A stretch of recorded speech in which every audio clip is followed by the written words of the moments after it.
Our story today starts with me crying in the break room. I know that sounds like a cliche, but that was one of the lowest moments of me being a school SLP. And I decided that it's been a little while since I've told my origin story. So we are going to do a podcast today about my journey from starting as a school SLP to starting my own business and now running a successful company selling my own curriculums that I created to solve my own challenges with my caseloads when I was working in the schools. So join me on an adventure where we start in the break room. So on this particular day, I had rolled into work with a few minutes to spare.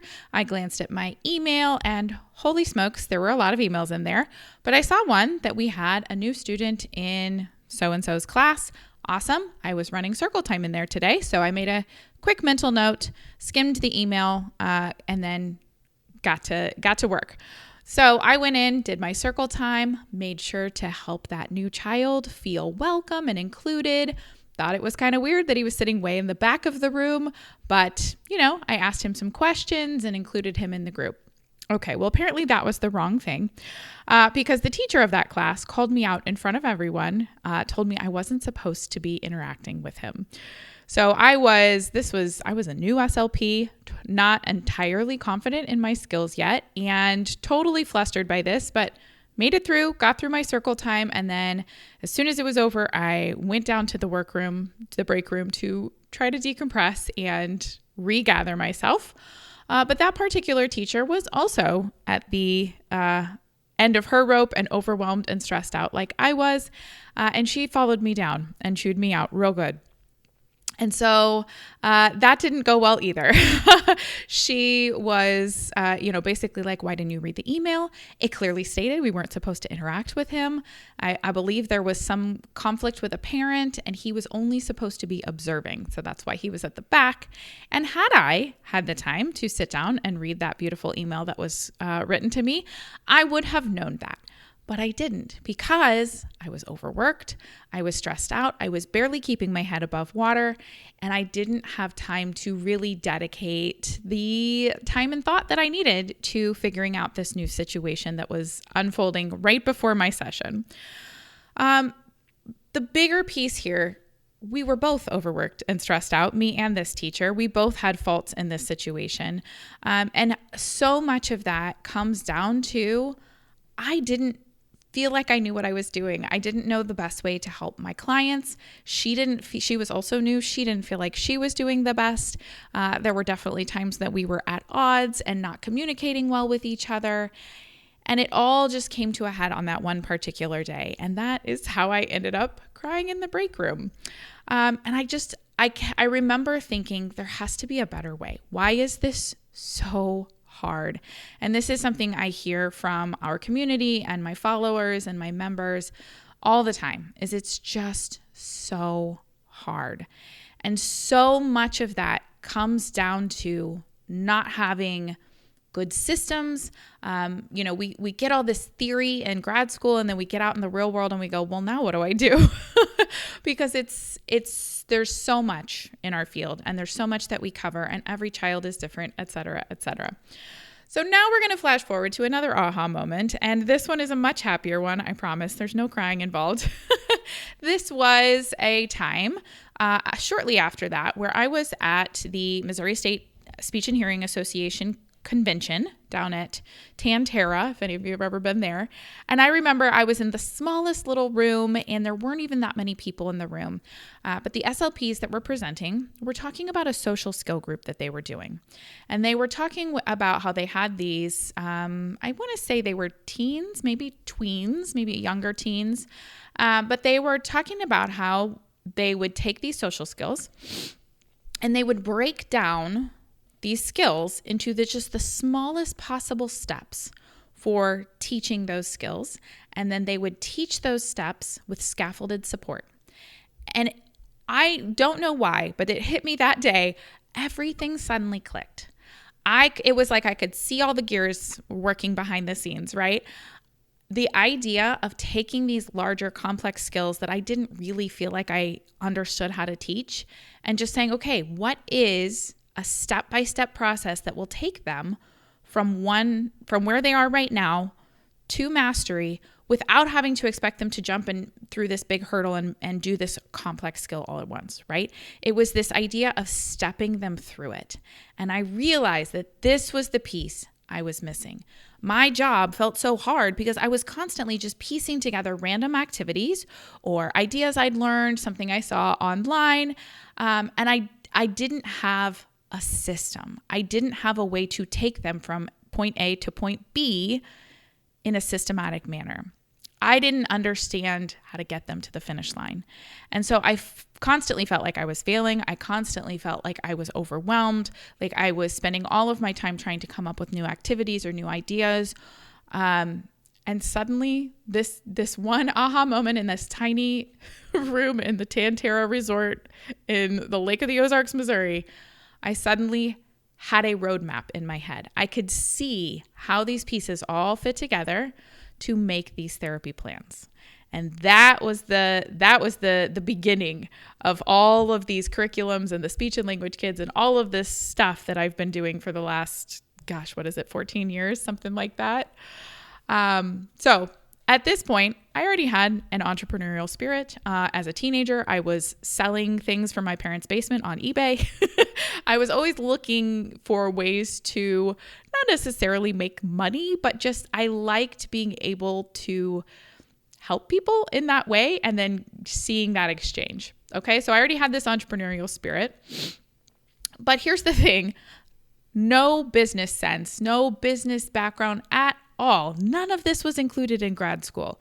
Looking back, I wish I had done some business classes. I'm sure there were some, but this was, in my grad program at least, this was not something that was talked about. It was not something that was encouraged. And in fact, I felt like if I did bring up ideas like, oh man, maybe I could make my own speech school someday, those ideas were never supported. I never felt someone say, oh yeah, what a great way to use this profession to help others and make yourself a livable wage. It was, no, we grind. We go into these schools and we get that teacher salary and we just barely make ends meet. And that's the way to do it right. That wasn't ever explicitly stated, but that's kind of the way I felt like it was approached. And so I had no business sense at all coming out of grad school, but I had this desire and this need to help people in this way. And so my first business, which some of you might remember if you've been following me for long enough, was the therapy bag. And I was in my apartment making file folder games, laminating them, Velcroing them, all of the things, and mailing them to people. So if any of you received one of my file folder games from the therapy bag, you'll have to reach out and let me know, because I know there were some of you out there. I also at one point was at the ASHA convention with said file folder games, and we had like this big printing problem. Things didn't get printed right. And so we like last minute got this big batch of stuff. So I remember sitting on the ground of my booth at ASHA, cutting with my best friend, cutting and laminating and Velcroing and then selling them to people for a couple bucks a piece. It was wild. And let me tell you, that business lost so much money because turns out printing things and mailing things, very expensive, not a profitable business. But I like to call this my MBA because yes, I lost a lot of money, like paying for an MBA, but I also learned so much about how not to run a business. So when I had this aha about these systems and how do we put these plans in place that are step-by-step processes, I already had this nice failed business under my belt. And I knew a lot more about how businesses could and should be run in a way that was more sustainable, let's say. And so with these new aha moments fresh in my mind, I thought, I bet that I could make these roadmaps that I'm imagining, all of these things that I'm seeing in my head of, oh, here's how you walk a child through this. Here's how you make this easier. And I thought, I need this for myself. I need this for my clients. I need this to be able to get through my sessions, to get through my day, to help my clients actually make progress. So I was building this for myself. But at the time, I also was thinking, well, I'm not the only one who didn't understand this and who could use this, right? So I thought maybe parents would appreciate having this information as well. So as I was putting these things together for myself, I also started blogging about it on my website, speechandlanguagekids.com, back when it was in its infancy. And then I was taking those file folders that I had created by hand, and I was making those into free downloads. I was writing ebooks. And so that's what I was doing. I was working my school job during the day. I was seeing private clients after school because, teacher salary can't actually live on that. So I was seeing private clients in my apartment after school. And then after that, I would sit down on the couch with my now husband. I don't know, he was probably then fiance or boyfriend, but I'd sit down on the couch and we'd turn on the TV and I would be blogging while we were watching TV. And I did that for, I think, a good year or so, where I was just blogging every day and seeing clients and doing all of the things. I don't know where I had the energy, but I was young. And so I gathered quite a bit of a following doing these blog posts. And I'm ashamed to say that it took me about a year or so to finally turn to my audience and just say, hey, you guys are parents, right? You like this because you're parents. And almost everyone in my audience said, oh no, we're SLPs. We're other SLPs. And that was another big aha for me, because I, as a new SLP, I didn't understand why anyone would come to me for advice when some people had been in the field many, many more years than me. And what I learned was that this way of taking these larger concepts and breaking them into step-by-step plans, that was the piece that other SLPs were also missing and were also looking for. And so the way I was describing therapy, the way I was laying out these plans, the way I was creating these resources started resonating with other SLPs. And that was where it all started to come together for me in terms of business, where I thought, okay, I understand who needs this and why you like it. And that allowed me to really just take this business as far as I have today. And so basically I have pieced this business together from sheer grit and being a really good listener and being willing to pivot, right? When I thought I was talking to parents and then I realized I was talking to SLPs, that was a big pivot, right? Eventually I found that the business, the online business, was taking up enough of my time, and I had enough need for private clients that I decided it was better for my time and money to stop working at the schools, work private practice. So I was making more money, but working fewer hours. I did not do insurance, so I was just all cash pay, and there were plenty of people in our area that needed that at the time, so that worked out really well. And then in between clients and other times of the day, during nap time when I couldn't get clients to come in, I was working on the website. And so I did that for a couple of years, creating resources. And what I found was so much of my time was spent answering questions via email that I, once again, sheer grit and being a good listener, I thought, okay, well, people need to have these questions answered. A lot of people ask the same questions over and over again as other people. And so I created this membership program where I was just answering questions. Every day I would just hop on a video and answer somebody's question and then share that in this group format where everybody could see all of the question or answers. Okay, so we did that for a while. What was that? The speech therapy solution, I think is what we called that one. I can't remember. It's been through so many names. But some of you were in that one even, which is amazing. I think at the time it was $9 a month to do that. But then, being a good listener, people started asking for materials. What materials can I use to teach this? And so I started making materials. And those have evolved because at first it was here's just some random worksheets. But then what I realized was it's these step-by-step plans, these processes. How do we string together several skills in a row to get this larger outcome? And so as I got feedback that, I don't have time to search through the library. I just need something that's going to work for this kid. Then I started putting them together in these curriculums. And so that's the current iteration of all of this is now we have these curriculums where I have sat down and looked at even bigger picture, right? So like it started with a big picture is how do you teach where questions? And here's 5 steps to teach where questions. Now I'm thinking much bigger. How do we help a child who is struggling to ask and answer questions in their academic classwork? Okay. So now how do we string together all of these different activities and all of these sequence of skills that lead to these larger functional outcomes, not just answering where questions, but answering all questions throughout the day and in hard things like tests and academic work, right? So that's the current iteration and the current processes is trying to figure out how to put these curriculums together. And as I keep going, I just keep trying, right? I listen to what you guys are struggling with. I also work from time to time for my friend Laura. She has contracts in local school districts. And so when she needs gaps filled, I will step in and help with that. And so I do get to go back into the schools and do some schoolwork for a limited amount of time just to help out them. But then that gives me more ideas and more information about what's working and what's not right now.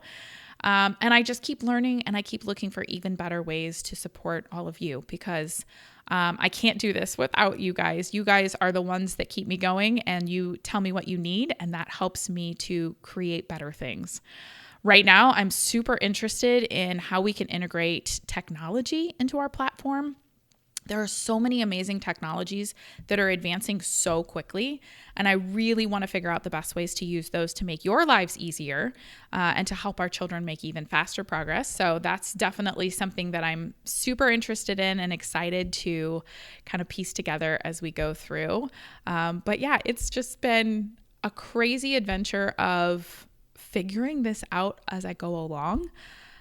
There's definitely been so much self-doubt, so much imposter syndrome, so much wondering if I'm doing the right thing. Even now, just yesterday, I was like, is this even helpful? Is anyone benefiting from this? Am I just deluding myself? But then I get messages from you guys, my wonderful community, my wonderful followers. I just had somebody on YouTube today say, so glad you're back at it. Thanks for making your videos. They're amazing. And like, the fact that she noticed that I started making videos again with more consistency is really amazing. But there's so much that, so many messages that I get from you guys, so much support saying, oh my gosh, this changed my work life, or you helped my child overcome challenges. I love those stories because that's what makes this all worth it.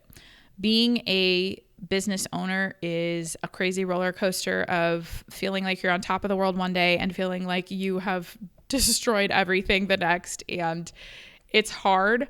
A lot of times I'm just sitting here staring at my computer. I don't actually get to interact with any of you guys. So I do appreciate the messages. I do appreciate the support and the love that I get from all of you. You make it work.